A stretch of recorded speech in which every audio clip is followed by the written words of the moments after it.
Brigade Penyerangan ke-92 Ukraina secara konsisten terus menyerang kendaraan militer Rusia saat beroperasi di medan pertempuran. Rekamannya diunggah di akun X @defensive pada Rabu 25 Desember 2024.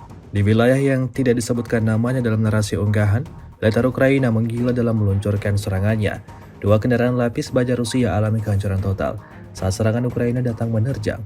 Tak habis sampai di situ, prajurit Ukraina turut menghancurkan 2 tank dan 1 IFP, serta merusak 8 IFP dan 1 tank Rusia lainnya.